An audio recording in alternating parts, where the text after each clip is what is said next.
வணக்கம். கடந்த முறை பார்த்தீங்கன்னா, 2021 சட்டமன்ற தேர்தல்ல அதிமுக கொங்கு பெல்ட்ல வந்து கிட்டத்தட்ட ஒரு 60 தொகுதிகள்ல ஒரு ஆதிக்கத்த செலுத்துனாங்க. திமுக கூட கொங்கு பெல்ட்ல வந்து ஜெயிக்க முடியாத ஒரு சூழ்நிலை ஆயிப்போச்சு. இந்த தடவ அது சாத்தியம் இருக்குதா? அதிமுக திரும்பவும் கொங்கு பெல்ட்ட தக்க வைக்குமா? அப்படிங்கிற ஒரு கேள்வி இருக்குது. திமுகவுலயும் பார்த்தீங்கன்னா, பலுவான ஆட்கள இறக்கியிருக்காங்க. பாஜகவுல அண்ணாமலை இல்ல. அதேபோல வந்து பார்த்தீங்கன்னா, தாவேக்கால செங்கோட்டையன் வந்து சேர்ந்திருக்கிறாரு. இப்படி பல கட்ட மாற்றங்கள் இருக்கு. திரும்பவும் அதிமுக அந்த தொகுதிகளை தக்க வைக்குமா? அப்படிங்கிற கேள்வி தான் அதிகமா இருக்கு. ஆனா பார்த்தீங்கன்னா, கடந்த முறை பார்த்தீங்கன்னா, கொங்கு பெல்ட்ல கவுண்டர் சமுதாயத்தை சேர்ந்த எல்லாத்தையுமே வந்து களத்துல இறக்கி விட்டார். சமுதாய ஓட்டுகள அதிகமா பெறணும் அப்படிங்கிறது தான் அவருடைய நோக்கமா இருந்தது. அதுக்கு வந்து சாதகமா இருந்தது வந்து வேலுமணி, தங்கமணி, கேசி கருப்பண்ணன், அதே மாரி விஜயபாஸ்கர் அப்படின்னு சொல்லிட்டு கவுண்டர் சமுதாயத்தை சேர்ந்தவங்க எல்லாருமே வந்து பார்த்தீங்கன்னா, களத்துல இறங்கி வேலை பார்த்தாங்க. சமுதாய ஓட்டுகள வந்து அவங்க நம்ம ஆள்பா அப்படிங்கிற மாரி ஒரு எண்ணத்த அந்த சமுதாய மக்கள் மத்தியில உருவாக்குனாங்க. எதிர் சமுதாய மக்கள்லாம் அதுக்கு அப்புறமா தான் புரிஞ்சுக்கவே ஆரம்பிச்சாங்க. இவங்க வந்து சமுதாய ஓட்டுகள வச்சு தான் இவங்க ப்ரொமோட் பண்றாங்க. இது சரியில்லையே! அதிமுக அப்படிப்பட்ட அதிமுக கிடையாதே! சமுதாயத்த நம்பி இல்லையே! எல்லா சமுதாயத்துக்குமே ஒரு ஓட்டு குடுக்க மதிப்பு குடுக்கக்கூடிய ஒரு அதிமுக இருந்தது. இப்போ மாறிப்போச்சே! அப்படிங்கிற மாரி இருந்தது. ஆனா, அந்த இத வந்து அவங்க உணர்றதுக்குள்ள தேர்தல் முடிஞ்சு போச்சு. 2021 சட்டமன்ற தேர்தல் முடிஞ்சு போய் கொங்கு பகுதியில பெரும் பகுதியில வந்து அவங்க வெற்றி பெற முடிஞ்சது. ஆனா வந்து அதிமுக ஆட்சி அமைக்க முடியல. கொங்கு பெல்ட்ல மட்டும் தான் அவங்க ஜெயிக்க முடிஞ்சது. அதுக்கு காரணம் வந்து ஜாதிய ஓட்டுகள் தான் அப்படிங்கிறத இது பண்ணாங்க. ஆனா 2026ல வந்து இதே தொடருமா அப்படின்னு பார்த்தீங்கன்னா, இதே சென்டிமெண்ட்ட தான் இப்போ வச்சுக்கிட்டு இருக்காரு. ஆனா அப்ப இருந்த செங்கோட்டையன் வந்து இப்போ வந்து தாவேகா சைடு போயிட்டாரு. அப்போ அதிமுகவுல இருந்து அதிமுகவுக்காக ஓட்டு கேட்டு, அதிமுகவுக்காக பிரச்சாரம் பண்ணி, அதிமுகவ ஜெயிக்க வைக்கணும்னு நெனைச்ச செங்கோட்டையன், இப்ப தாவேகா சைடுல இருக்கிறாரு. அதேபோல திருப்பூர், நீலகிரிக்கு வந்து வேலுமணிய வந்து போட்டிருந்தாங்க. கோவை, திருப்பூர், நீலகிரி இதுக்கெல்லாம் வேலுமணிய போட்டிருந்தாங்க. வேலுமணிக்கு கரெக்ட்டா தெரியும். எல்லாம் யார் யாரு என்னென்ன பண்ணாங்க அப்படின்னு சொல்லிட்டு. அப்ப ஆளும் தரப்பா இருந்தாங்க. அதனால வந்து வேலுமணிக்கு சப்போர்ட் நெறைய இருந்தது. அதேபோல நாமக்கலுக்கு தங்கமணி இருந்தார். இப்ப வேலுமணி, தங்கமணி இவங்கலாம் எடப்பாடி பழனிசாமியோட ஒரு நல்ல சுமூகமான போக்குல இருக்காங்களா? ஏன்னா எடப்பாடி பழனிசாமி முதலமைச்சர் ஆகணும்னு சொல்லி அந்த சமயத்துல அவங்க போராடி, அவங்க நெறைய பணத்தெல்லாம் இறைச்சு ஜெயிக்க வச்சாங்க. கொங்கு பெல்ட்ல. ஆனா இப்ப அதே எண்ணத்தோட, அதே மனநிலையோட, அதே உற்சாகத்தோட இப்ப இருக்கிறாங்களான்னா, இல்ல அப்படின்னு தான் சொல்ல முடியும். கருப்பண்ணன் வந்து எடப்பாடி பழனிசாமியோட சொந்தக்காரர். அதனால வந்து ஈரோடுக்கு வந்து கருப்பண்ணன போட்டிருக்காங்க. எடப்பாடி சொந்த மாவட்டத்துல வந்து சேலம் இளங்கோவன் இருக்காரு. அவரு எடப்பாடி பழனிசாமியோட பினாமி அப்படிங்கிறனால, அவருக்கு என்ன அதிருப்தியா இருந்தாலும், நம்ம எடப்பாடி பழனிசாமியோட பினாமி அப்படிங்கிற எண்ணத்தோட தான் அவர் செயல்பட்டுட்டு இருக்கிறாரு. அதனால பார்த்தீங்கன்னா, அவரு கண்டிப்பா வந்து சேலம் பகுதியில வந்து ஓரளவுக்கு அதிமுகவ கொங்கு பெல்ட்ல கொண்டு வர முடியும் அப்படிங்கிற ஒரு எண்ணத்தோட அவர் செயல்பட்டுட்டு இருக்காரு அப்படிங்கிற ஒரு பேச்சு இருக்கு. அதிமுக இந்த அளவுக்கு வந்து தங்களுடைய சமுதாயம், கவுண்டர் சமுதாயத்தினர் மத்தியில வந்து ஒரு செல்வாக்க உருவாக்கி, நம்ம அத மேல உட்காரணும் அப்படிங்கிற ஒரு இது பண்றாங்க. அப்ப மத்தவங்களுக்கெல்லாம் எப்படி இருக்க போகுது? அப்படிங்கிறது தான் இருக்கு. அடிப்படை தேர்தல வெற்றி பெறுவதற்கு அடிப்படை மிக முக்கியமானது பூத் கமிட்டி. பூத் கமிட்டியில வந்து ஒரு 10 உறுப்பினர்கள வந்து நியமனம் பண்ணிட்டாங்க, கொங்கு பெல்ட்ட பொறுத்தவரையும். அதிமுக வந்து வலுவா இருக்குது. மாநகரத்த தாண்டி புறநகர்ல வந்து கொஞ்சம் வலுவா தான் இருக்குது அதிமுக அப்படிங்கிற மாரி சொல்றாங்க.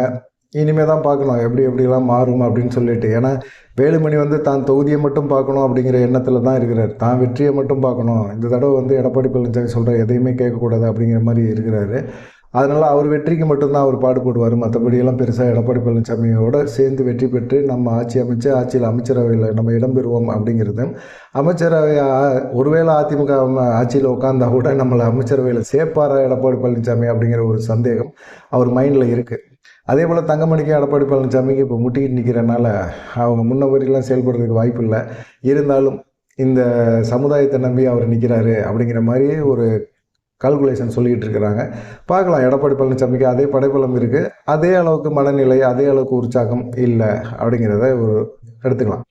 2வது திமுக. திமுகவ பொறுத்தவரைக்கும் பார்த்தீங்கன்னா, கவுண்டர் சமுதாயம் அப்படின்னு சொன்னா செந்தில் பாலாஜிய வந்து இறக்கி விட்டுருக்காங்க. அவர் வந்து அதே சமுதாயம் தான். எடப்பாடி பழனிசாமி என்ன நினைக்கிறாரோ, அதே சமுதாயம் தான் அவருமே. களத்தில இறக்கி விட்டாங்க. அவருக்கு வந்து அமைச்சர் பதவி இல்லையே தவிர, மண்டல பொறுப்பாளர் அப்படின்னு சொல்லி ஒரு பதவிய குடுத்து, அவர வந்து பயங்கரமா செயல்பட விட்டாங்க. அதேபோல சக்கரபாணி அவருமே அதே சமுதாயத்தை சேர்ந்தவர் தான். இப்ப 2 பேருமே சேர்ந்து பார்த்தீங்கன்னா, செயல்பாடுகள் வந்து ரொம்ப துரிதமா இருக்கு. கடந்த முறை வந்து திமுக இங்க வெற்றி பெறாம போனதுக்கு என்னென்ன காரணம்? அதிமுகவோட திமுகவினர் யார் யார் டை அப் வச்சிருந்தாங்க? அதிமுகவினருக்கு வந்து ஓட்டு போட சொல்லி யார் யார் பேசினாங்க? எல்லாத்தையுமே வந்து இவர் வந்த பிறகு பார்த்தீங்கன்னா, செந்தில் பாலாஜி வந்த பிறகு எல்லாத்தையுமே கட்சிய விட்டு நிப்பாட்டிட்டாரு. கட்சிய விட்டு அவங்கள பதவியெல்லாம் புடுங்கி விட்டாரு. இப்போ பார்த்தீங்கன்னா எம்பியிலேருந்து மேயர்லேருந்து மாவட்ட செயலர்கள் எல்லா பதவியிலையுமே பார்த்தீங்கன்னா கவுண்டர் சமுதாயத்தை சேர்ந்தவங்களுக்கு மட்டும்தான் வந்து முக்கியத்துவம் கொடுத்துருக்கிறார் செந்தில் பாலாஜி. அதனால் அந்த சமுதாயத்தை சேர்ந்த மக்கள் வந்து கொஞ்சம் அது நல்ல திருப்தியில் இருக்கிறாங்க. ஒரு குறிப்பிட்ட குடும்பத்துக்குள்ளே போகாமல் பரவலாக எல்லாத்துக்குமே வந்து கட்சி பதவிகளையும் சரி அரசு பதவிகளையும் சரி கொடுக்குறாங்க. அப்படிங்கும்போது செந்தில் பாலாஜி மேலே ஒரு மதிப்பு மரியாதை கொங்கு பெல்ட்டில் வந்திருக்குது அப்படிங்கிறதுக்கு தெளிவாக தெரியுது.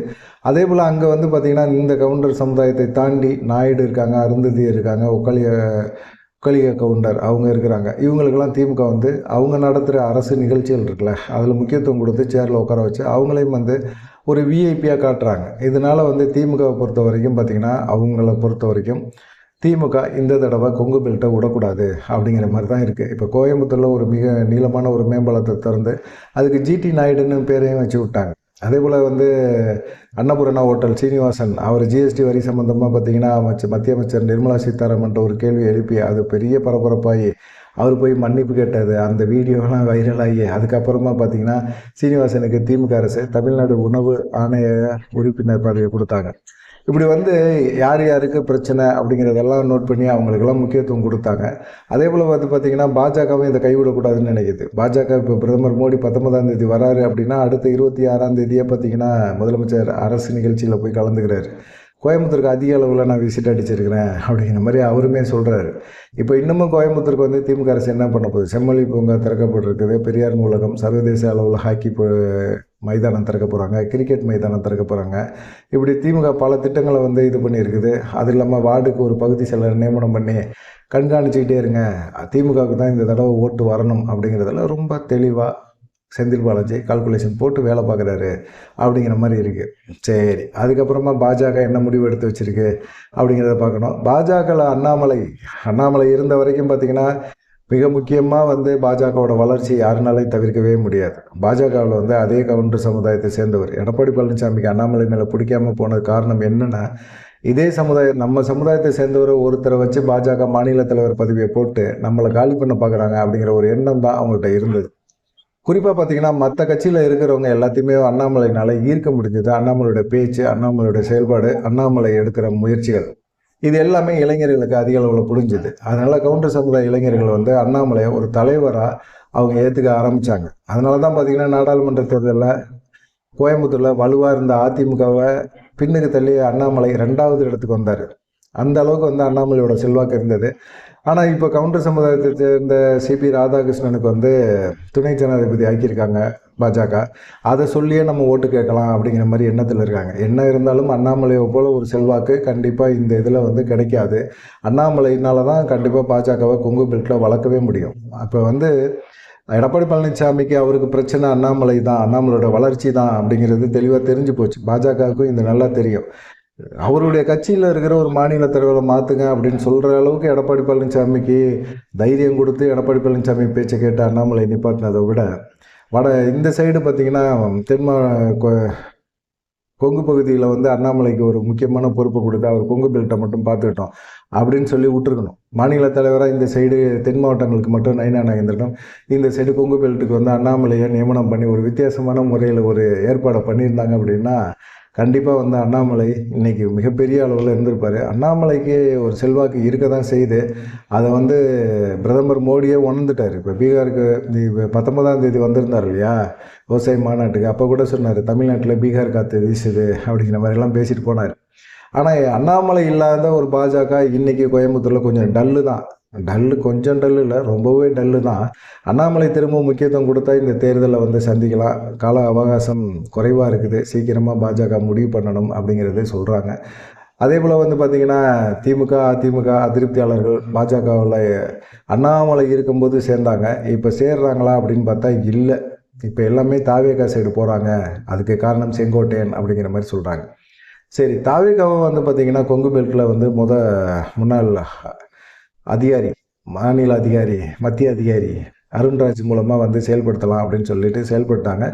இப்போ வந்து பார்த்திங்கன்னா அது பெருசாக ஒரு மாற்றம் ஏற்படலை. இப்போ செங்கோட்டையன் தாவேகா சைடு வந்து சேர்ந்த பிறகு பார்த்திங்கன்னா இப்போ விஜய்க்கு வர கூட்டம், செங்கோட்டையன் வந்து எடுக்க போகிற கால்குலேஷன் இதெல்லாம் வச்சு பார்க்கும்போது பார்த்திங்கன்னா தாவேகாவும் முக்கியமான ஒரு இடத்தை பிடிக்கும் அப்படிங்கிற மாதிரி சொல்கிறாங்க. ஏன்னா கவுண்டர் சமுதாய வாக்குகளை வச்சு தான் தாவேகாவும் கை நவுத்துது. இப்போ எல்லாமே வந்து பார்த்திங்கன்னா கொங்கு பெல்ட்டில் இருக்கிறவங்க எல்லாருமே கவுண்டர் சமுதாய ஓட்டுகளை வச்சு தான் மெயினாக வந்து அவங்க வழி நடத்துகிறாங்க.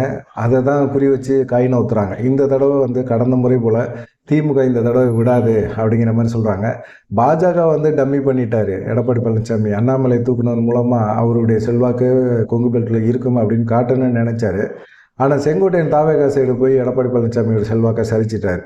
அது இல்லாமல் இந்த தடவை செந்தில் பாலாஜி விடவே மாட்டார், சக்கரப்பாணி விட மாட்டாங்க அப்படிங்கிற மாதிரி சொல்கிறாங்க. பார்க்கலாம் என்ன நடக்கும் அப்படின்னு சொல்லி. ஒரு சமுதாயத்தை மட்டுமே நம்பி அதிமுக இப்போ இருக்குது அப்படிங்கும்போது என்ன பண்ணுறது அப்படிங்கிற மாதிரி தான் தோணுது. நீங்கள் என்ன நினைக்கிறீங்க அப்படின்னு சொல்லி சொல்லுங்கள். நன்றி, வணக்கம்.